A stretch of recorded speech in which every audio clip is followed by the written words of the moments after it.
Bienvenue dans cette capsule vidéo dans laquelle tu vas approfondir tes connaissances sur les phrases simples et les phrases complexes. Tu trouveras le lien de téléchargement de la carte mentale dans la description de la vidéo.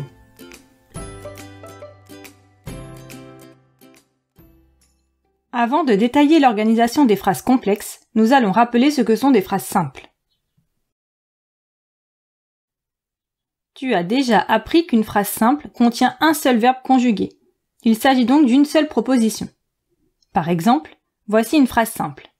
Le chien patauge dans la boue, dans laquelle il y a un seul verbe conjugué. Voyons à présent ce que sont et comment s'organisent des phrases complexes. Comme tu le sais déjà, une phrase complexe contient plusieurs verbes conjugués. Elle contient autant de propositions que de verbes conjugués. Par exemple, la phrase complexe « Sophie était si nerveuse que ses mains tremblaient » contient deux verbes conjugués, donc deux propositions.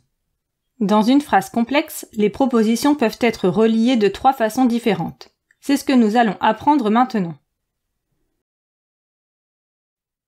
La première façon de relier des propositions entre elles est la juxtaposition. C'est lorsque des propositions indépendantes, c'est-à-dire qui peuvent faire une phrase simple à elles toutes seules, sont séparées par un signe de ponctuation, une virgule, un point-virgule ou deux points. Par exemple, dans la phrase « Elle ne viendra pas, elle est chez mamie », nous distinguons deux verbes conjugués. Donc deux propositions. Elles peuvent être séparées en deux phrases simples distinctes. « Elle ne viendra pas » et « Elle est chez mamie ». Ce sont donc des propositions indépendantes, qui n'ont pas besoin l'une de l'autre pour exister. Entre ces deux propositions se trouve une virgule. On a donc deux propositions indépendantes reliées par un signe de ponctuation. Il s'agit d'une juxtaposition. La deuxième façon de relier des propositions entre elles est la coordination. Il s'agit encore de propositions indépendantes, mais cette fois-ci reliées par une conjonction de coordination, dont on se souvient grâce à la fameuse phrase « Mais où est donc Ornicard ?» soit par un adverbe de liaison, en effet, puis, aussi, etc.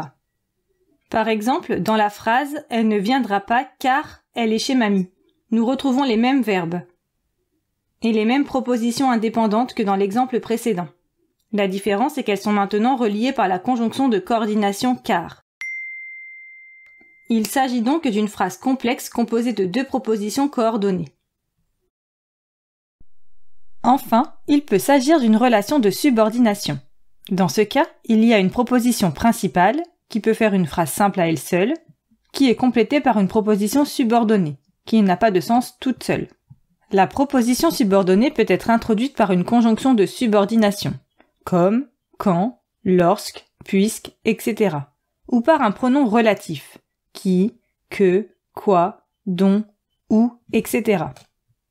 Par exemple, voici une phrase complexe. J'ai trouvé le jeu que je cherchais, dans laquelle on voit deux verbes conjugués. Donc deux propositions.